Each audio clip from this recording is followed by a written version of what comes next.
Hello, welcome to our lecture on personalities for history of the book and libraries. This lecture is going to cover basically an introduction about the profession and look a little bit at some of the less known personalities that actually worked within the library profession over the last centuries. We've talked this semester, through our readings and presentations about so many fascinating characters, some well-known, some not so well-known. And it's kind of like any other profession in librarianship.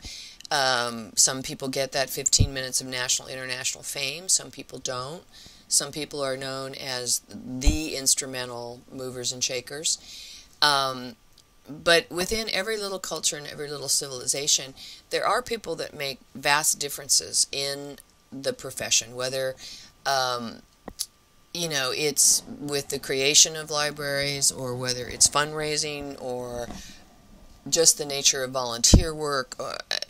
They contribute in some way, and they deserve a lot of recognition as well. The profession itself, I think, has gotten a bad rap. That whole, Marianne Librarian spinster with the bun, Nancy Pearl making such a satirical little librarian doll with the sh figure. But it has had that connotation for many, many decades. And I think part of that is, and I'm not going to get on a stump here, a feminist stump, but the profession, basically was 80 to 90% women. It was one of the acceptable positions. It didn't pay very well. Men seldom went into it unless they were, in positions of power. I mean, does it sound familiar? But there's more and more women cracking through that glass ceiling in librarianship, mainly because 75–80% of, the library community is still women. It's just not a profession that, makes enough money for, the majority of men to think it's worthwhile to go into. And a lot of public service jobs or school jobs are simply underpaid. And that's my opinion about librarians. I think they're not, like teachers, they're not valued highly enough in our society. So anyway, in part 2, we're going to look more at Dewey and Carnegie and a couple other people that I find to be noteworthy for looking at personalities. But there's a few that I want to take a look at, as we get into the little introductory phase, that I found fascinating as I look at the history of books and libraries. And who has been a part of the library world that it may not just come to the top of your head. I'm going to start out with J. Edgar Hoover. J. Edgar Hoover lived from 1895 to 1972, and he's best known for being the head of the FBI. But way before he was the head of the FBI, he was a messenger at the Library of Congress. And his first paid job, actually, was as a cataloger at the Library of Congress. So I found that fascinating to look at one of the most controversial figures as the head of the FBI actually starting his career out in the world of libraries. Second character that I learned several years ago that was a librarian was Casanova, the world's greatest lover and womanizer. However, he was a librarian for 13 years of his life. He lived from 1725 to 1798, and he, at the end of his career, actually, as the world's greatest lover and womanizer, he became the librarian for a private library that was owned by the Count of Van Waldstein, and it was in this incredible chateau in the Ducks of Bohemia, and he was there until the end of his life as a librarian. Pope Pius XI, who lived from 1857 until 1939, he was a very, very intelligent pope. He was the librarian at the Ambrosia Library in Milan for close to 19 years. And he was the chief librarian there, and he was recognized by the Vatican as someone that could come and reorganize the Vatican's library. So he went there in 1911, and over the 4 years he worked to reorganize it and purchase new materials, and he became the prefect of the Vatican Library. And then in 1922, until his death in 1939, he was the Pope.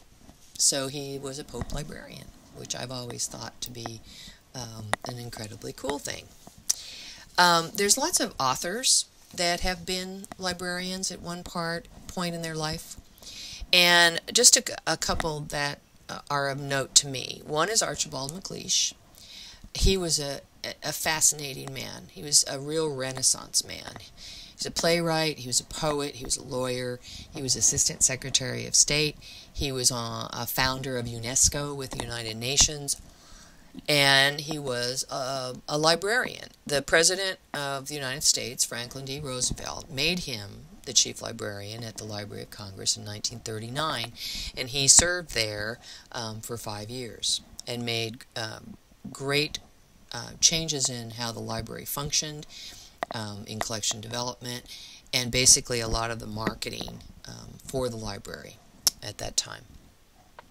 Sam Walter Foss was a columnist for the Christian Science Manager in the late 1800s. He became a librarian at the Somerville, Massachusetts Public Library, and he was just an incredible person who developed that library into a major public service-oriented library. He wanted to serve all facets of patrons, not just wealthy. He wanted to actually get out and encourage all levels of demographics in his area to read. And so in Massachusetts public library history, Sam Walter Foss was a big deal in the latter part of the 18th century. John Braine, who was born in 1922, was one of my favorite authors. He wrote Room at the Top in 1957, and it became a major motion picture. But he wrote while he was a librarian. So he was a novelist librarian. He worked at several different public libraries in and around the New York area. And one of the interesting things is that he worked in a large library, and then he worked in county libraries because he felt that reaching out to rural areas was very, very important for public libraries to do. Once he achieved that author's success, he was no longer a librarian, but for about 15 years of his life before he became a major hit in the literary realm, he was a public librarian. So those are just a few of the less known people that have been librarians, and I think when you're reading historical documents and histories of libraries and books and learning about archivists and preservation and just all types of different libraries, is that you should always look at the people that were involved in the commitment to being a part of the library world. It's not so much whether you have the MLS, it's whether you have the passion for preserving history, protecting people's right to access, and encouraging reading for anybody and everybody. So come back for part 2, and we'll discuss some of the movers shakers in more detail. Thanks.